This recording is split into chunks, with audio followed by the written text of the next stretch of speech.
Ah, Hello. Magandang araw sa inyong lahat. Meron tayong gagawing timbangan.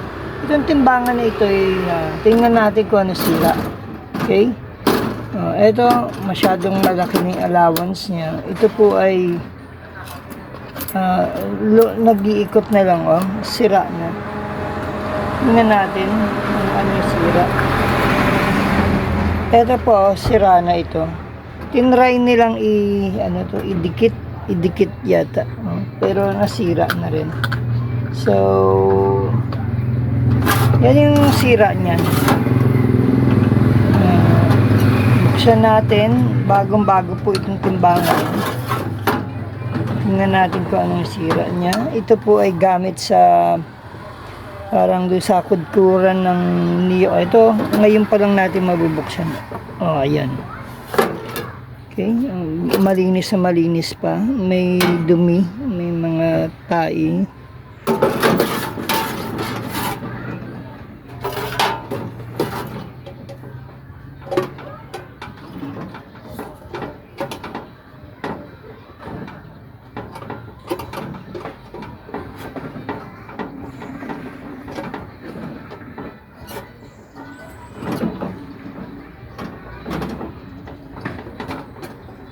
Ito naman siya, pilas na rin yung selyo niya.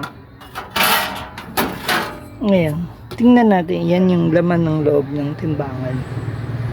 Okay, sinisilip natin kung may mga kulang.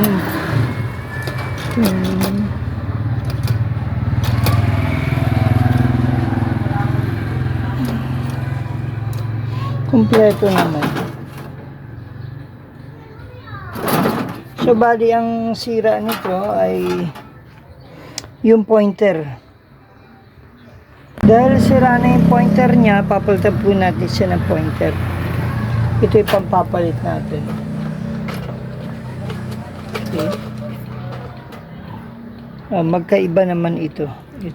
Buti mayroon pa tayong isang natira. Okay.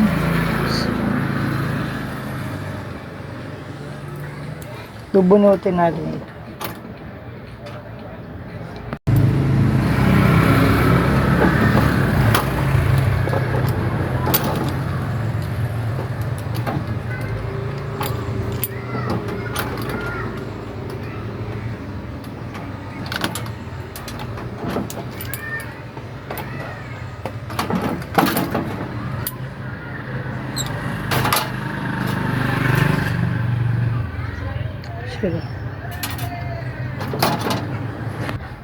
Okay, ito na yung kasunod.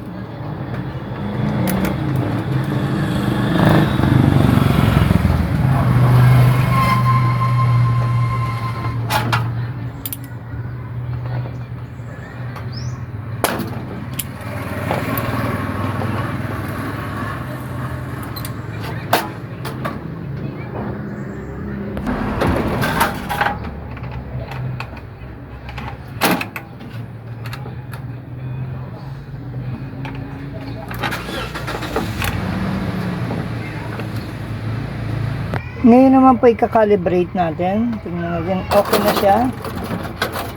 Tama na yung allowance niya. Okay. Hindi na siya nag-iiba-iba. Okay na. Ito yung nasira na pinalitan. So, lagyan natin po ng 1 kilo. Okay. Naka 1 kilo siya.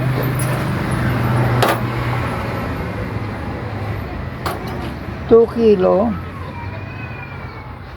Naka 2 kilo. 3 kilo. Ayan, 3 kilo. 4 kilo. Then, 5 kilo. Okay. So, okay naman siya. Calibrated siya.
Ngayon, okay na po siya. Calibrated na. Ang kailangan pa ho nito, salamin at saka yung palukap niya para hindi malikot ng bata o masira. Okay, that's all. Thank you.